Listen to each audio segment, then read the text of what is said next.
जिज्ञासु मित्रों, बहुत बहुत अभिनंदन है आपका दिव्य सृजन स्पिरिचुअल में प्रत्येक दिवस की भांति।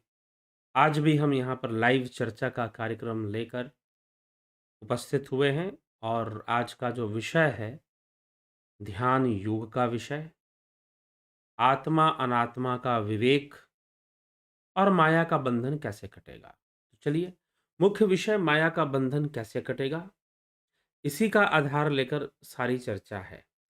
जैसे कि पीछे के व्याख्यानों में विवेक चूड़ामणि के अंदर हमने अध्यासन को समझा, माया के त्रिगुणी माया को समझा, अध्यासन को समझा, फिर हमने आवरण और विक्षेप शक्ति, आवरण शक्ति और विक्षेप शक्ति जो माया की 2 शक्तियाँ हैं, उनके बारे में चर्चा की। बंधन, जीव का बंधन कैसे बना रहता है वृक्ष के रूप में, जैसे कि उसमें बताया गया कि संसार बीज रूप है और देहात्म बुद्धि जो है, इस देह को ही आत्मा मान लेना, देह को ही स्वरूप मान लेना, यह जो बुद्धि आ जाती है बाद में, तो यह अंकुर के समान है। जो कर्म है वह जल के समान है, जो शरीर है वो तना के समान है, जो प्राण है वो शाखाओं के समान है और जो इंद्रियां हैं वो उपशाखाओं के समान है, जो विषय हैं वो फूल के समान है। इस प्रकार से चर्चा हुई एक वृक्ष की और बताया गया कि ये बंधन है, जब तक इसमें जल पड़ता रहेगा अर्थात कर्म होते रहेंगे तो फल भी मिलेगा। ठीक है, उस फल का भोक्ता जीव ही है, जीव ही उस फल को भोगता है, इस प्रकार से बताया गया, समझाया गया। तो अब यह बंधन है, अब यह बंधन कटेगा कैसे? आवरण शक्ति, ढाक लेने की शक्ति, विक्षेप शक्ति, भ्रांति पैदा करने की शक्ति, एकाग्रता को खत्म करने की शक्ति जो है वो विक्षेप शक्ति है माया के अंदर। तो इन 2 शक्तियों से माया बंधन बना के रखती है और इस बंधन से मुक्ति हमें प्राप्त करना है। तो बंधन से मुक्ति कैसे होगी? तो आदि गुरु शंकराचार्य कहते हैं आत्मा अनात्मा विवेक से होगी। आपके अंदर आत्मा और अनात्मा का विवेक पैदा होना चाहिए कि आत्मा क्या है और अनात्मा क्या है। पहले भी हम इस विषय पे चर्चा कर चुके हैं कि आत्मा क्या है, अनात्मा क्या है। महत तत्व से लेकर देह पर्यंत जितने भी तत्व हैं, उसमें आपका अंतःकरण चतुष्टय भी आ गया, पंचभूत भी आ गए, पंच ज्ञानेंद्रिया, पंच कर्मेंद्रिया, पंच तन्मात्रा, ये सारी चीज़ें आ गई और ये स्थूल देह आदि सब कुछ इसमें, सूक्ष्म देह, स्थूल देह सब आ गया उसमें। सूक्ष्म कारण स्थूल तीनों ही आ जाएगा उसके अंतर्गत, तो वो सब की सब अनात्म वस्तु है। सब की सब अनात्मा ही है, इनमें आत्मा कुछ नहीं है, तो आत्मा इनके परे है। आत्मा इंद्रियातीत है, आत्मा भावातीत है, आत्मा वृत्ति परे है, ठीक ना? वृत्तियों से परे, विचारों से परे है आत्मा। तो ये आत्मा की गति इस प्रकार से बताई गई है, आत्मा की स्थिति इस प्रकार से बताई गई है। तो हमें इसको समझते हुए आगे बढ़ना है और आगे आदि गुरु शंकराचार्य इसी विषय में कह रहे हैं कि ये बंधन कटेगा कैसे? तो बंधन कैसे कटेगा? आत्म अनात्म विवेक से कटेगा। अब कैसे आत्म अनात्म विवेक से कटेगा और आत्म और अनात्म विवेक कैसे विकसित होगा? तो ध्यान योग से विकसित होगा। तो आइए इस पर हम चर्चा करते हैं। आगे सूत्र में क्या कहते हैं, उसको देख लेते हैं। तो कहा जा रहा है, नास्त्रायण शस्त्रायण निलेन वहीनना छेतुम न शक्यो न च कर्म कोटिभिः विवेक विज्ञान महासिना विना धातु प्रसादेन सितेन मंजुना। यह बंधन विधाता के विशुद्ध कृपा से प्राप्त हुए विवेक ज्ञान से, जो शुभ्र और मंजुल महाखड़क के बिना और किसी अस्त्र शस्त्र, वायु, अग्नि अथवा करोड़ों कर्म कलापों से नहीं कटने वाला, यह विवेक से ही कटने वाला है। आत्मा अनात्मा के विवेक और विधाता के विशुद्ध कृपा से जो हमें आत्म अनात्म वस्तु का विवेक हो जाता है, उसी से कटने वाला है। आगे लिखते हैं, श्रुति प्रमाणे कमते स्वधर्म निष्ठा तेवात्म विशुद्धिरस्य विशुद्ध बुद्धे परमात्म वेदन ते नैव संसार मूल नाशः।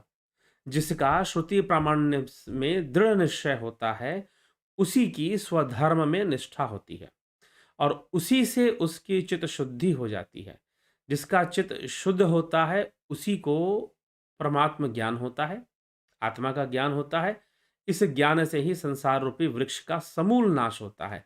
तो संसार रूपी वृक्ष, जिसका बीज संसार है, गुण है त्रिगुणी माया जिसका बीज है और तना शरीर है, देहात्म बुद्धि उसका अंकुरण है, अंकुर है इस प्रकार से यह विकसित हो जाता है और बंधन का काम करता है। जल कर्म है जिसमें कि जब तक जल पड़ता रहेगा तब तक वृक्ष फल देता रहेगा, फूल देता रहेगा और उसको खाने वाला खाएगा। मतलब जीव उसको चखता रहेगा, खाता रहेगा, ये बंधन बना रहेगा।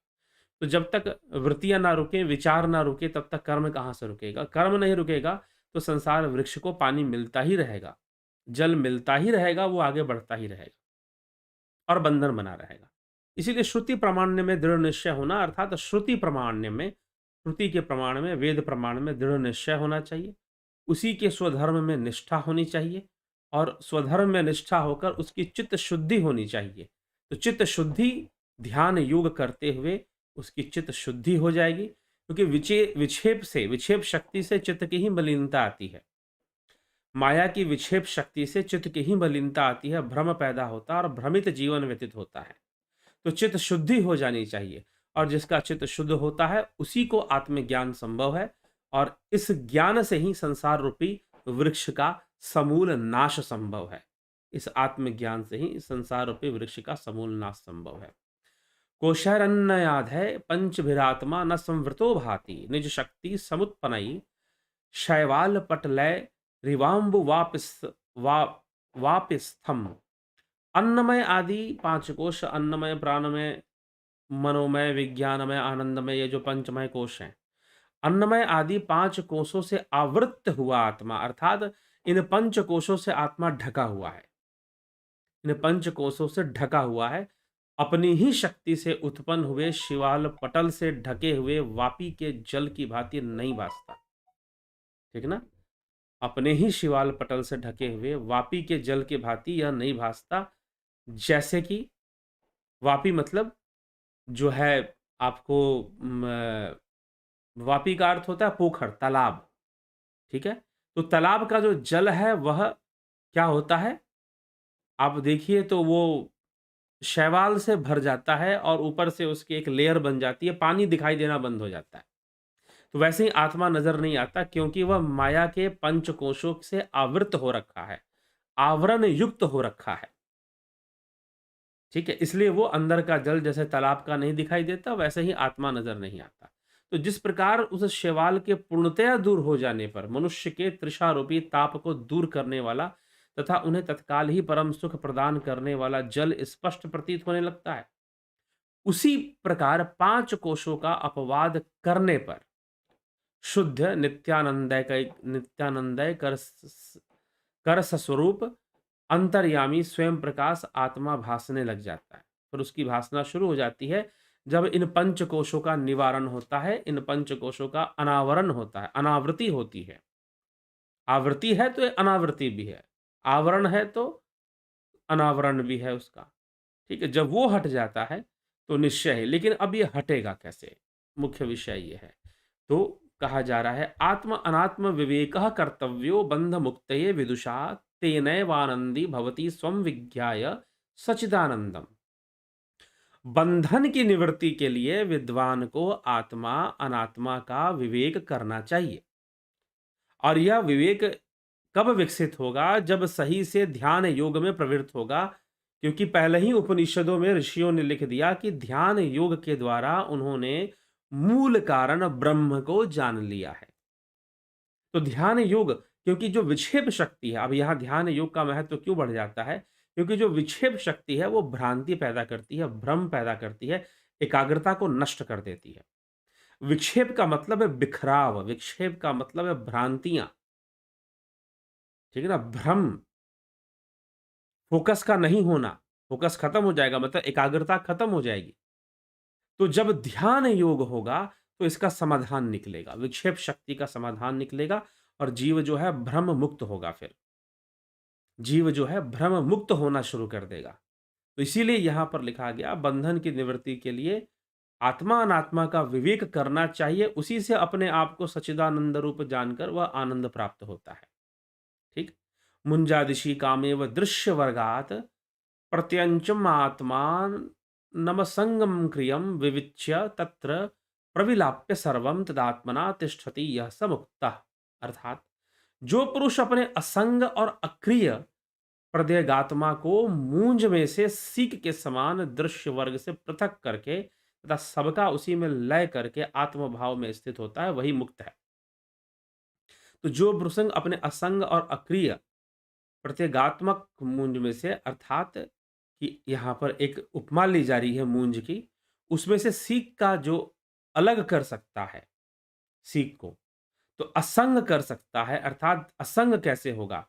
संग कैसे है पहले ये जान लो। जब संग जान लोगे तो असंग भी जान लोगे। तो संग वृत्तियों के कारण है, इंद्रियों के कारण है। और जब वृत्ति निरोध कर दिया जाए, चित्त वृत्ति का निरोध हो जाए, इंद्रिय अनुभूति का निरोध हो जाए, इंद्रिय गम्यता का निरोध हो जाए, और यह कैसे संभव है? ध्यान योग से संभव है। साधारण बैठ जाने से संभव नहीं है। ध्यान योग जब सही से होगा तो अपने आप चित्त वृत्ति का निरोध और मन के कई क्रियाकलापों का निरोध होना शुरू हो जाएगा। तो सत्य अपने आप प्रकट हो जाएगा। आत्म अनात्म वस्तु का विवेक अपने आप ही प्रकट होना शुरू हो जाएगा। ये लाभ मिलना शुरू हो जाएगा फिर। तो आत्म अनात्म का विवेक अपने आप ही प्रकट होगा, और फिर ध्यान योग करने से, और वह विवेक से ही सच्चिदानंद की प्राप्ति होगी। उसी विवेक से आत्मज्ञान की प्राप्ति होगी, सत्य प्रकट होगा। तो स्वयं को पृथक करना पड़ेगा। हम इस वृत्ति रूपी वृत्ति मुंज में फंसे हुए हैं। हम वृत्ति मुंज में फंसे हुए हैं, उलझे हुए हैं वृत्ति मुंज के अंदर। अब इसमें से हमें निकलना है, तो हमें निश्चय ही साधना करनी पड़ेगी, ध्यान योग करना पड़ेगा, अपनी एकाग्रता बढ़ानी पड़ेगी, और निरंतर अभ्यास करते हुए इस वृत्ति समूह से और इस माया से जो अलगाव है, जो असंग है, वो संभव है। निरंतर अभ्यास करने वाला साधक ही इस माया से असंग को पैदा कर सकता, अन्यथा नहीं हो सकता, संभव है। तो जब असंग होगा तो सच्चिदानंद होगा, तो आत्मज्ञान होगा, तुरीय प्राप्त होगा, तुरीय अवस्था जिसे कहा गया। ठीक है जिज्ञासुओं? तो यह विषय इस प्रकार से समझना चाहिए। आत्मा अनात्मा का जो विषय है, ज्ञान का विषय है, हमें इस प्रकार से समझते हुए आगे बढ़ना चाहिए, और विवेक को जागृत करके चलना चाहिए। तो आत्मा अनात्मा का विवेक होगा, ध्यान योग से ही होगा। इसीलिए ध्यान योग का ऑनलाइन कोर्स चलता है, इसका पूरा-पूरा लाभ उठाएँ, ध्यान योग करें। अगर सही में जीवन को शांत करना चाहते हैं, वास्तव में जीवन का आनंद उठाना चाहते हैं, तो बिना ध्यान योग के जीवन का कोई आनंद संभव ही नहीं है। क्योंकि ध्यान योग ऐसी अवस्था में हमें ले जाएगा जहाँ पर हम व्यथित करने वाले सुख-दुखों में भी शांत रह पाएँगे। अगर बहुत सुख आ गया, उसमें भी शांत रह पाएँगे, बहुत दुःख आ गया तो उसमें भी शांत रह पाएँगे। ध्यान योग सिर्फ इतना नहीं कि वो कैवल्य प्राप्ति और मोक्ष प्राप्ति के लिए है, बल्कि उससे पूर्व ध्यान योग का महत्व यह है कि वह आपको बेहतर तरीके से जीवन जीने के लिए है। वो अच्छे तरीके से जीवन जीने की कला सिखाता है। तो ध्यान योग का प्रयोग इतना मत समझिए कि ये मोक्ष और कैवल्य के लिए है। यह तो अच्छे से जीवन जीने, क्योंकि आपका फ़ोकस बढ़ेगा, आपकी एकाग्रता बढ़ेगी, आपके आत्म अनात्म वस्तु का रहस्य जब प्रकट होगा, तो अपने आप संसार के प्रति जो संसार प्रभावित करता रहता है हमें, ठीक है ना? जैसे कि ऐसा घंटा जिसे कोई भी बजा दे, तो हम बजते रहते हैं। संसार की ये वस्तु हमें बजा देती है, कभी दुःख बजाए, कभी सुख बजाए, कभी अहंकार बजाए, कभी लोभ, मोह, काम, ये सब हमें बजाते रहते हैं। हमें बचना है, तो अगर हमें बचना है तो जीवन में इसकी नितांत आवश्यकता है कि आप ध्यान योग से जुड़कर अपने जीवन को शांत करें, सही रास्ते पर चलें, सही मार्ग पर चलें और अपना कल्याण करें। ठीक है?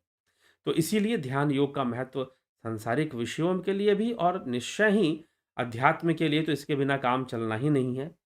और यह जो आत्म अनात्म विवेक वस्तु और माया से बंधन, माया के बंधन को काटे कैसे, यह जो विषय है, यह ध्यान योग पर ही निर्भर करता है। जब तक ध्यान योग नहीं होगा, तो माया का बंधन कहाँ कटने वाला है और कहाँ आत्म अनात्म विषय का अनुभव होने वाला है। ठीक?